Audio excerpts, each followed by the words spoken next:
Hello everyone. तो economy हम लोग देख रहे थे इस वीडियो में, और इकोनॉमी में हमने कुछ पार्ट्स को कवर किया था। अभी जो टॉपिक हम देखेंगे वो है रिजर्व बैंक विनियमन के तहत आने वाली सहकारी बैंक। ठीक है, तो आरबीआई के विनियमन के तहत आने वाली सरकारी बैंकों के बारे में देखना है। तो देखिए, जो टॉपिक है, जो सरकारी बैंक है, पहले उसको देख लेते हैं, तो फिर हमें वो चीजें ज्यादा क्लियर हो जाएंगी। तो सहकारी बैंक का मतलब वो ऐसे छोटे वित्तीय संस्थान हैं जो शहरी और गैर शहरी दोनों ही क्षेत्रों में छोटे व्यवसायों को ऋण की सुविधा प्रदान करती है। ठीक है, जो छोटे उद्योग हैं, छोटे व्यवसाय हैं, वहां पे जो है उनको ऋण देती है, और चाहे वो गांव हो या शहर हो, दोनों ही एरिया में सहकारी बैंक ऐसी सुविधाएं प्रदान करती हैं। ठीक है, सहकारी बैंक जो होते हैं वो आमतौर पर अपने जो सदस्य हैं उनसे कई प्रकार की बैंकिंग और वित्तीय सेवाएं जैसे प्रदान करती है। जैसे कौन से हम अगर देखें तो जैसे ऋण प्रदान करना, पैसे जमा करना और बैंक खाता आदि प्रदान करते हैं। ये रिजर्व बैंक ऑफ इंडिया द्वारा विनियमित किए जाते हैं, और बैंकिंग विनियमन अधिनियम 1949 के साथ साथ बैंकिंग कानून अधिनियम 1965 के तहत आते हैं। तो किसके तहत आते हैं सहकारी बैंक? बैंकिंग विनियमन अधिनियम 1949 1949 और बैंकिंग कानून अधिनियम 1965 के अंतर्गत आते हैं। सहकारी बैंक जो है गठन, उद्देश्य और मूल्य और शासन के आधार पर वाणिज्यिक बैंकों से भिन्न होते हैं। जो वाणिज्यिक बैंक है वो अलग होते हैं, और सहकारी बैंक जो है उनका संगठन, उनका उद्देश्य और उनके जो मूल्य है वो जो है बैंकिंग जो आपके वाणिज्यिक बैंक होते हैं उनसे भिन्न होते हैं। देखिए, सहकारी बैंक जो है वो उनका प्राथमिक लक्ष्य क्या होता है? उनका प्राथमिक लक्ष्य जो है लाभ कमाना नहीं होता, बल्कि अपने सदस्यों को सर्वोत्तम उत्पाद और सुविधाएं प्रदान कराना होता है। ठीक है, कि उनके जो कस्टमर्स हैं वो ज्यादा जो है सेटिस्फाइड हो सके उनके जो है सेवाओं से और उनके प्रोडक्ट से। ठीक है, जबकि वाणिज्यिक बैंक का जो मेन एम होता है वो क्या होता है? वो लाभ कमाने का एम होता है, मेन जो है प्रॉफिट उनको जो है। हाँ, नेक्स्ट जो हमारा टॉपिक है वो है वही टॉपिक है, और उसमें रिजर्व बैंक विनियमन के तहत आने वाले सहकारी बैंक। तो सहकारी बैंक के बारे में हमने देख लिया। अब जो करंट इशू है वो क्या है वो देखते हैं। 5 फरवरी 2020 को भारत सरकार ने सहकारी बैंक को भारतीय रिजर्व बैंक आरबीआई विनियमन के तहत शामिल करने के लिए बैंकिंग विनियमन अधिनियम में संशोधन मंजूरी कर दी है। ठीक है, तो देखिए, जो भारत सरकार है हमारी, उसने सहकारी बैंकों को भारतीय जो सहकारी बैंक है उनको आरबीआई के विनियमन के तहत शामिल करने के लिए एक जो है संशोधन किया अधिनियम में। ठीक है, अब देखिए, फरवरी 2020 में Punjab and Maharashtra cooperative PMC bank संकट को ध्यान में रखते हुए ये निर्णय लिया गया है। 1500 सहकारी बैंकों में कुल 8.6 लाख खाता धारक हैं, और जिनकी जो कुल जमा राशि है वो टोटल है 5 लाख करोड़ रुपए। ठीक है, सहकारी बैंक के प्रशासनिक मामले, देखिए इसमें दो मामले, जैसे जो प्रशासनिक जो एडमिनिस्ट्रेटिव मैटर्स होगा वो सहकारिता रजिस्ट्रार के अंतर्गत आएंगे, लेकिन ये जो बैंक्स हैं आरबीआई के, उनके बैंकिंग दिशा निर्देश जो होंगे वो कौन करेगा? वो आरबीआई जो है विनिर्मित करेगा। तो सहकारी बैंकों के जो दिशा निर्देश हैं उनके लिए वो आरबीआई विनिर्मित करेगा, और बाकी जो इनके प्रशासनिक मामले हैं वो सहकारिता रजिस्ट्रार के अंतर्गत आएंगे। ठीक है, अब देखिए, इनकी ऑडिटिंग भी इसके मानदंडों के अनुसार की जाएगी। तो ऑडिटिंग जो है आरबीआई के मानदंडों के अनुसार की जाएगी। इसके पहले भी आरबीआई निजी और सरकारी बैंकों के लिए को नियंत्रित और विनियमित करता था। ठीक है, अब देखिए, अगर कोई मुख्य अधिकारी या फिर कोई अन्य सदस्य की नियुक्ति होती है तो उसके लिए एक योग्यता निर्धारण जो है किया जाएगा कि ये जो है अगर योग्य है तो इसकी एलिजिबिलिटी होगी।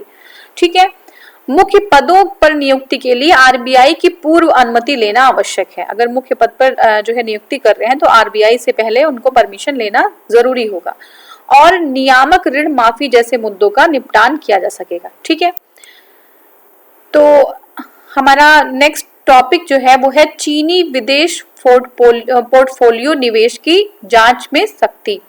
तो देखिए, चीनी जो विदेशी पोर्टफोलियोज हैं उनके निवेश की जांच में सख्ती क्यों है देखते हैं। तो अप्रैल 2020 में भारतीय प्रतिभूति और विनिमय बोर्ड, इसको कहते हैं securities and exchange board of India, SEBI, तो सेबी ने विदेशी निवेश से जुड़े संरक्षक बैंकों को चीन से आने वाली विदेशी निवेश की निगरानी में वृद्धि करने का निर्देश दिया है। तो सेबी ने किसको निर्देश दिया है?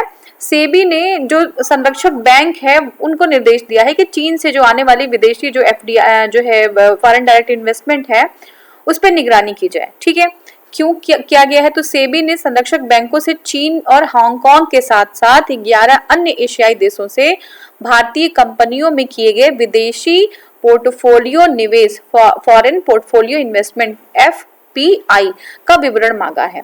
चीन और हांगकांग और अन्य 11 जो एशियाई देश हैं उनके जो FPI हैं उनका विवरण मांगा गया है। देखिए, निवेश के क्षेत्र में संरक्षक बैंक या कस्टोडियन बैंक भी कहते हैं, वो ऐसे वित्तीय संस्थान हैं जो चोरी या धोखाधड़ी जैसे नुकसानों को कम करने के लिए ग्राहक की प्रतिभूतियों को सुरक्षित रखने का कार्य करते हैं। ठीक है, तो जो कस्टोडियन बैंक हैं या संरक्षण बैंक हैं वो क्या करते हैं? वो जो है धोखाधड़ी या इस तरीके की कोई चोरी या ऐसा कोई जो है काम है उसको क्या करते हैं, उस पर नजर रखते हैं, उसको जो है कम करने की कोशिश करते हैं और अगर ग्राहक की जो प्रतिभूति है उसको जो है सेव करने की कोशिश करते हैं। ठीक है, सेव रखते हैं। तो जो कस्टोडियन बैंक हैं प्रतिभूतियों और अन्य संपत्तियों को इलेक्ट्रॉनिक या भौतिक रूप से सुरक्षित रखते हैं। ठीक है, उसको इलेक्ट्रॉनिकली या जो है फिजिकली उसको सेफ रखा जाता है। स्टैंडर्ड चार्टर्ड बैंक, भारतीय State Bank, Street Bank and Trust और Stock Holding Corporation of India Limited आदि भारतीय कस्टोडियन बैंक के कुछ उदाहरण हैं। देखिए कौन कौन से हैं? स्टैंडर्ड चार्टर्ड बैंक, भारतीय State Bank, Street Bank and trust and stock Holding Corporation of India limited, ये सारे जो है कस्टोडियन बैंक के उदाहरण हैं। ठीक है, तो सेबी द्वारा जो कस्टोडियन बैंक्स हैं या संरक्षक बैंक हैं उनसे जो है विदेशी निवेश के संदर्भ में मांगी गई जानकारियां कौन कौन सी हम देखते हैं। ठीक है, तो पहली जानकारी जो मांगी गई वो ऐसी थी कि यदि इन फंड्स का नियंत्रण चीनी निवेशकों द्वारा किया जा रहा है, कि मतलब कोई फंड है क्या उनका जो है नियंत्रण चीनी निवेशकों द्वारा किया जा रहा है। दूसरा है यदि फंड का संचालन चिन्हित 13 देशों से सक्रिय है, कि क्या ये फंड जो 13 देश हैं जैसे 11 जो एशियाई देश हैं, चीन और आपका हांगकांग, तो क्या जो है इनका संचालन जो है 13 देशों से सक्रिय है। फंड का लाभांश प्राप्त करने वाले निवेशक कर्ता चिन्हित 13 देशों से संबंधित जो फंड से जो लाभ प्राप्त करेंगे क्या उनके जो निवेशक करता हैं, तो क्या वो जो 13 आपकी कंट्रीज का नाम जो है मेंशन किया गया है क्या वो उन कंट्रीज से हैं।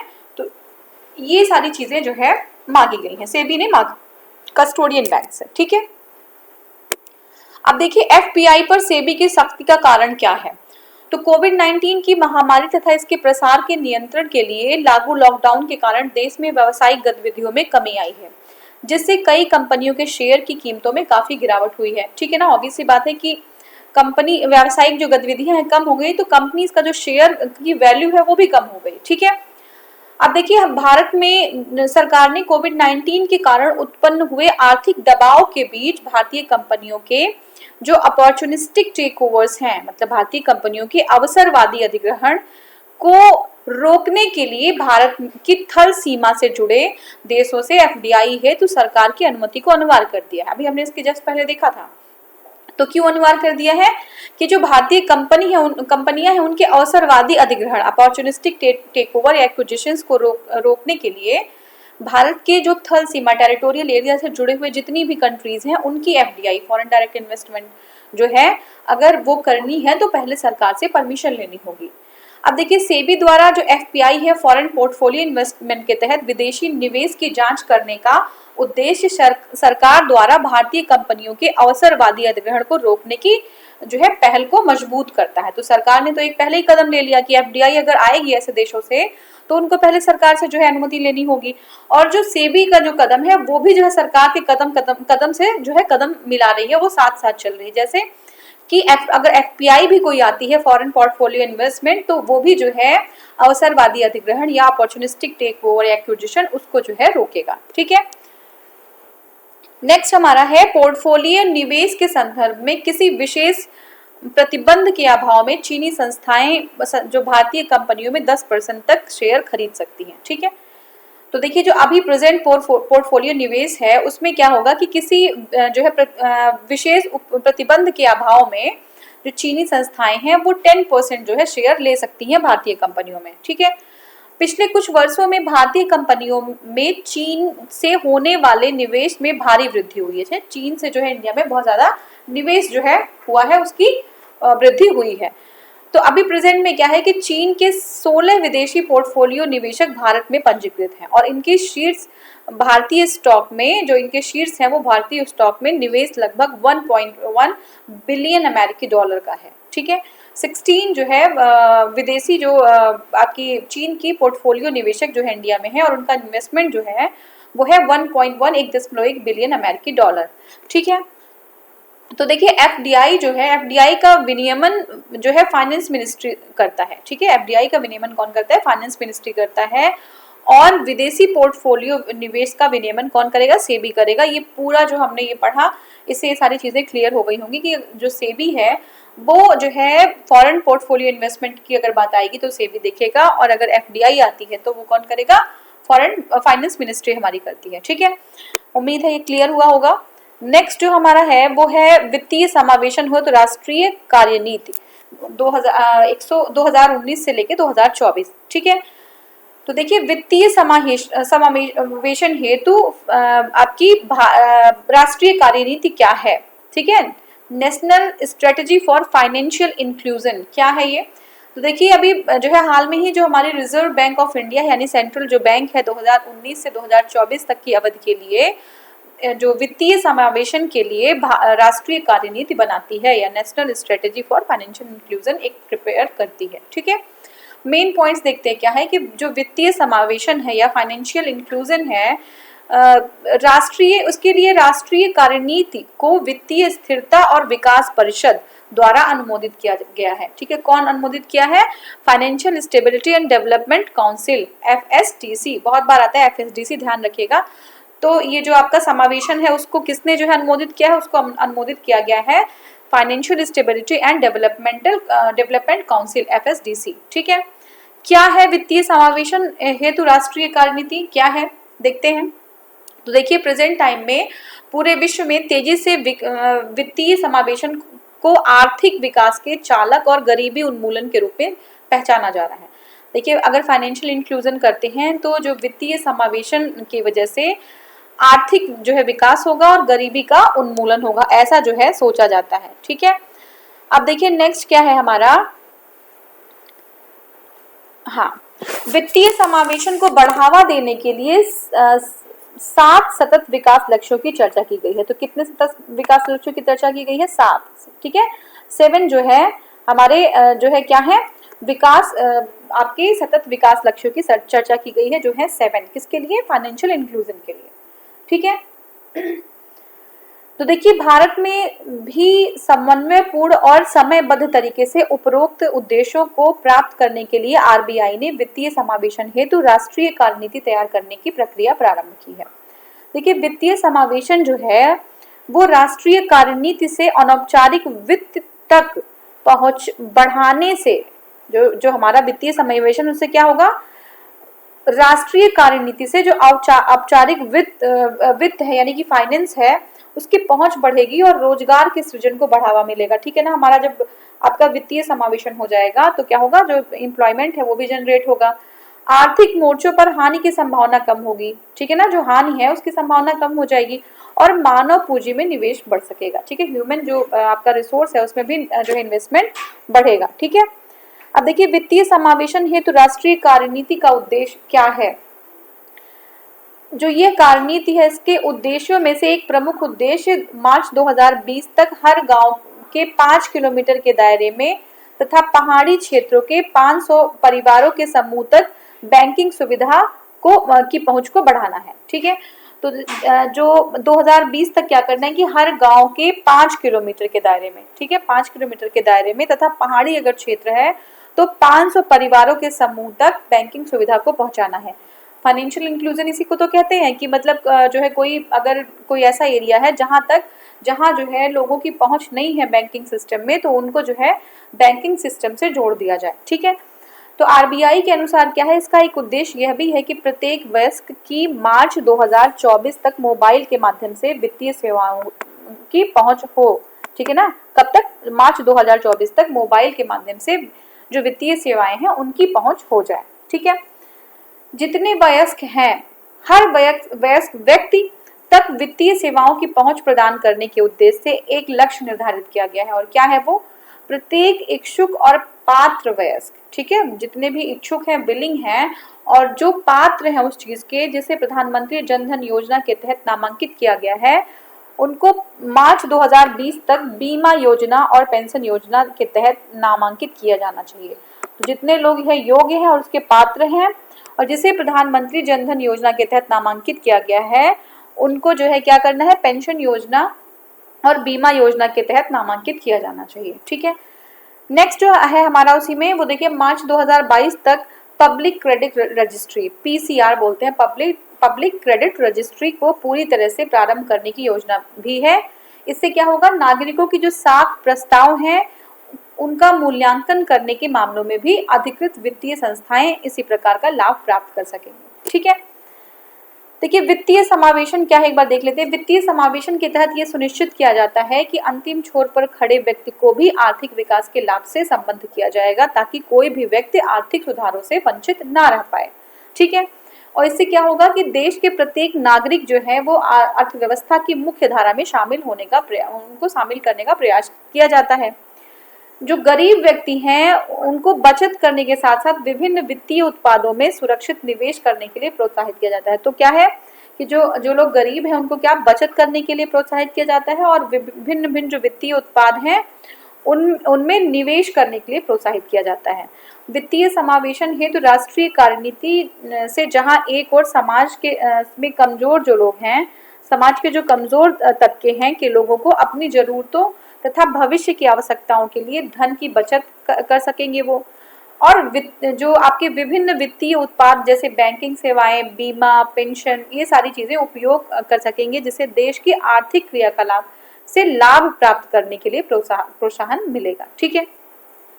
अब दूसरी तरफ देखें तो देश जो है हमारा को पूंजी जो है निर्माण की दर में वृद्धि करने में भी सहायता प्राप्त होगी। पूंजी निर्माण जो है देश में होगा, ठीक है। अगर कोई बैंक में पैसा जमा करता है तो ओवरऑल देश के लिए भी ये फायदा है, ठीक है। इससे जो है जो धन का प्रवाह होगा, देश की अर्थव्यवस्था को गति मिलेगी और साथ ही साथ आर्थिक जो क्रियाकलाप है वो भी बढ़ जाएगा, ठीक है। तो ये हमने देख लिया। नेक्स्ट हमारा है 15वें वित्त आयोग की अंतरिम रिपोर्ट, ठीक है। जो अंतरिम रिपोर्ट है 15वें वित्त आयोग की, वो क्या है? फरवरी जो 2020 में 15वें वित्त आयोग ने संसद के समक्ष अपनी अंतरिम रिपोर्ट प्रस्तुत की, जिससे केंद्र राज्यों के मध्य राजस्व के विभाजन का विस्तृत विश्लेषण कर विभिन्न सिफारिशें की गई हैं। क्या की गई हैं? केंद्र और राज्यों के मध्य राजस्व का विभाजन, ठीक है, उसको लेके जो है डिटेल में जो है कुछ डिस्कशन किए गए हैं। देखते हैं हम इस रिपोर्ट में क्या है। तो पहला क्या है कि एन.के. सिंह की अध्यक्षता में 15वें वित्त आयोग ने अपनी अंतरिम रिपोर्ट लगभग पूर्ववर्ती आयोग 14वें वित्त आयोग की सिफारिशों को ही संरक्षित रखा है। तो देखिए, पहली बात तो ये कि 15वां जो वित्त आयोग है उसके अध्यक्ष कौन थे? एन.के. सिंह हैं। उन्होंने अपनी रिपोर्ट प्रस्तुत की है। तो आयोग ने विभाजन योग्य राजस्व में वित्त वर्ष 2020 और 21 हेतु राज्यों के लिए 14% हिस्सेदारी की सिफारिश की है। और ये इंपॉर्टेंट है, कितने प्रतिशत हिस्सेदारी की सिफारिश की है? ये 14 नहीं है, ये 41%, ठीक है। तो 41% हिस्सेदारी की सिफारिश की है वित्त आयोग ने राज्यों के लिए, ठीक है।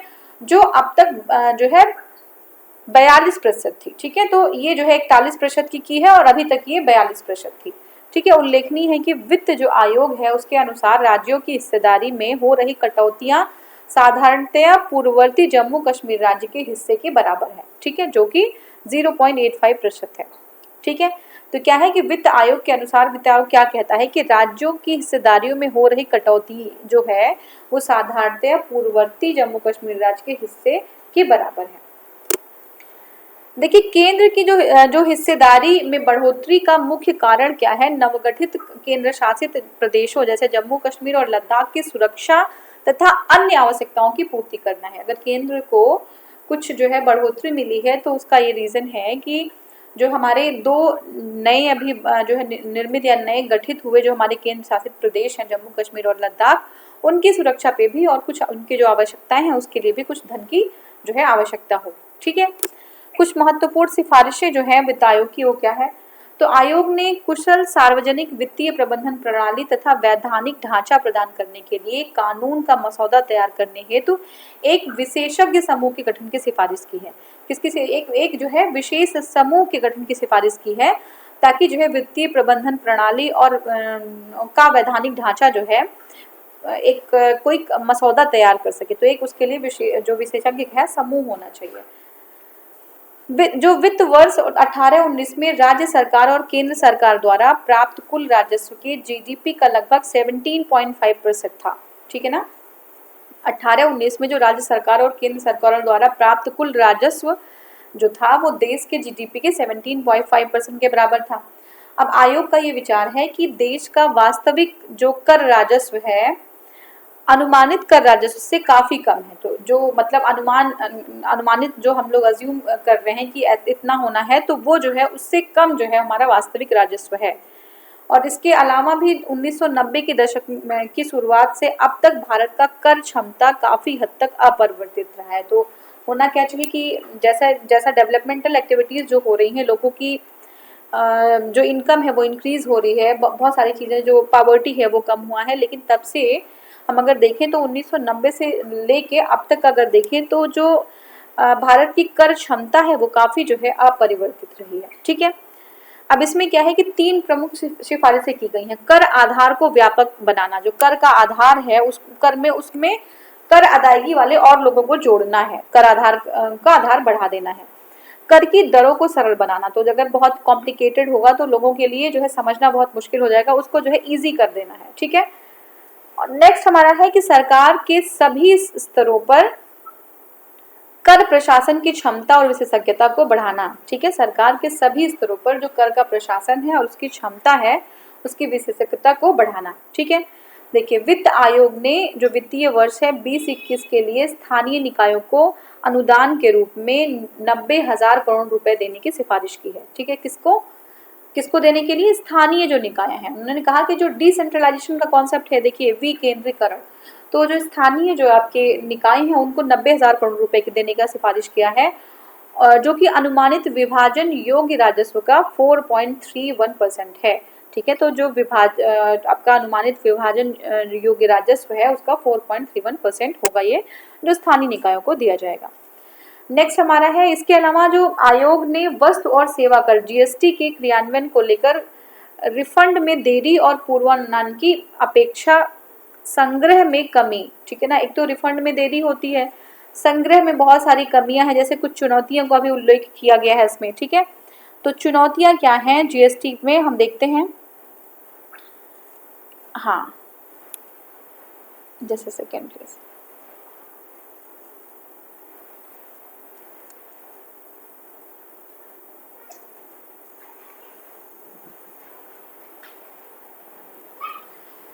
एक बार हम देख लेते हैं कि वित्त आयोग क्या है। देखो, वित्त आयोग एक संवैधानिक संस्था है। ठीक है ना। एक संवैधानिक संस्था है, और ये एग्जाम में देख लेता है, पूछ लेता है कभी कभी कौन सा जो हमारा इंस्टीट्यूशन है वो क्या है। तो ये संवैधानिक संस्था है जिसकी स्थापना संविधान के अनुच्छेद 280, फाइनेंशियल कमीशन है ना 280 में, तो वही है ये। तो पिछले वित्त आयोग के गठन की तारीख से 5 वर्षों के भीतर अगले वित्त आयोग का गठन हो जाता है। अगर जो वित्त आयोग का जब गठन हुआ है उसी के अंदर 5 वर्षों तक जो है दूसरे वित्त आयोग का गठन हो जाता है, जो एक अर्धन्यायिक और सलाहकारी निकाय है। अर्धन्यायिक मतलब जो है पूरा जो जस्टिस है जो देने का वो पूरा जो है इनके पास नहीं, लेकिन हाँ उसके कुछ जो है हिस्से इनके पास जो है सुरक्षित होते हैं। तो ये अर्धन्यायिक है, और क्या है साथ में एडवाइजरी है, सलाहकारी जो है नेचर का है। ठीक है। देखिए, केंद्रीय मंत्रिमंडल ने 22 नवंबर 2017 को 15वें वित्त आयोग को मंजूरी प्रदान की थी, और 27 नवंबर 2017 को एनके सिंह को वित्त आयोग के 15वें वित्त आयोग के अध्यक्ष के रूप में नियुक्त कर दिया गया था। एनके सिंह जो है भारत सरकार के पूर्व सचिव हैं, और 2008 और 14 तक बिहार के राज्यसभा के सदस्य भी रह चुके हैं। तो 15वें जो वित्त आयोग का कार्यकाल है वो क्या है, 2020 से 25 तक का है। कब तक का है 15वें वित्त आयोग का कार्यकाल? 2020 से 25 तक का। ठीक है। नेक्स्ट जो हमारा टॉपिक है वो है भारत में प्रत्यक्ष विदेशी निवेश, एफडीआई, फॉरेन जो है डायरेक्ट इन्वेस्टमेंट इन इंडिया। तो देखिए, संयुक्त राष्ट्र संघ 20 जनवरी 2020 को जारी एक रिपोर्ट में वर्ष 2019 में भारत को प्रत्यक्ष विदेशी निवेश के मामले में शीर्ष 10 देशों की सूची में शामिल किया है। ठीक है, तो किसने किया है? संयुक्त राष्ट्र संघ ने किया है कि भारत जो है प्रत्यक्ष विदेशी निवेश के मामले में जो है टॉप 10 कंट्रीज में है, जहां पे 49 अरब डॉलर का जो निवेश है वो हुआ है टोटल। ठीक है, इस वर्ष में 2018 की तुलना में 16% अधिक जो है, ये जो है हमारा एफडीआई 16% अधिक आया है 18 की तुलना में। ठीक है, मेन पॉइंट्स क्या है देखिए, ग्लोबल ट्रेंड मॉनिटर रिपोर्ट। ठीक है, ग्लोबल ट्रेंड मॉनिटर रिपोर्ट ने जिसे व्यापार और विकास पर संयुक्त राष्ट्र संघ सम्मेलन द्वारा संकलित किया गया है, में कहा गया है कि 2019 में वैश्विक प्रत्यक्ष विदेशी निवेश में कोई बढ़ोतरी का दर्ज नहीं हुई है, जो 1% गिरावट के साथ 1.39 अरब डॉलर की रही। ठीक है ना, वैश्विक की बात कर रही है, वैश्विक प्रत्यक्ष विदेशी निवेश में कोई बढ़ोतरी दर्ज नहीं हुई है, जबकि 2018 में ये 1.4 लाख अरब डॉलर आंकी गई थी। ठीक है, तो इस बार गिरावट भी हुई है, जबकि 1% की, अगर वैश्विक प्रत्यक्ष विदेशी निवेश की बात करते हैं। ठीक है, नेक्स्ट हमारा है वैश्विक प्रत्यक्ष विदेशी निवेश। वैश्विक की बात हो रही है, उसमें गिरावट के लिए क्या जिम्मेदार है? कमजोर समष्टि आर्थिक प्रदर्शन, व्यावसायिक तनाव और निवेशकों हेतु अनिश्चित नीतियां। ठीक है ना, जो निवेशक है उनके लिए बहुत जो नीतियां हैं वो अनिश्चित नीतियां जो है, ये सारी चीजें जिम्मेदार हैं। विकासशील जो देश हैं कुल प्रत्यक्ष विदेशी निवेश का आधे से अधिक अपने देश के में लाने का प्रयास में सफल रहे। ठीक है, तो जो विकासशील देश हैं उनका जो टोटल एफडीआई है वो आधे से अधिक जो है निवेश अपने देश में लाने में सफल रहे। साउथ एशिया की बात करें तो 2019 में प्रत्यक्ष विदेशी निवेश है वो 10% की वृद्धि हुई है, जो 60 अरब डॉलर है। यूरोपीय संघ में प्रत्यक्ष निवेश में 15% की गिरावट हुई है। तो ध्यान रखिएगा, जो दक्षिण एशिया है उसमें एफडीआई में इंक्रीज हुआ है, और जो यूरोपीय संघ है वहां पे 15% गिरावट आई है। ठीक है, चीन का जो एफडीआई है उसमें 2019 में शून्य वृद्धि दर दर्ज हुई है और 140 अरब डॉलर थी। ठीक है, तो उसमें जो है कोई चेंज नहीं हुआ है, शून्य जो है आपका वृद्धि दर्ज की गई है। अब देखिए, हमारा संयुक्त राज्य जो अमेरिका है उसमें सबसे अधिक प्रत्यक्ष विदेशी निवेश हुआ। ठीक है, सबसे ज्यादा एफडीआई कहाँ पे हुआ? संयुक्त राज्य अमेरिका में हुआ। तो देखिए, अगर हम देखें कि 2018 की तुलना में 2019 में नकारात्मक वृद्धि दर्ज हुई, जो 2016 के 254 अरब डॉलर के मुकाबले सिर्फ 25 जो है अरब डॉलर थी। तो ये जो है हमारा एफडीआई पे था। और नेक्स्ट जो हमारा है वो है वीडियो आधारित ग्राहक पहचान प्रक्रिया। ठीक है, video based customer identification process. देख लेते हैं क्या है ये। तो देखिए, जनवरी 2020 में भारतीय रिजर्व बैंक, जो हमारी रिजर्व बैंक है, वो KYC मानदंडों में संशोधन करते हुए बैंकों एवं अन्य ऋण देने वाले संस्थाओं में ये वीडियो में हम लोग यहीं पे रोकते हैं। नेक्स्ट वाले वीडियो में हम इसको कंटिन्यू करेंगे। Thank you so much for watching. Thank you.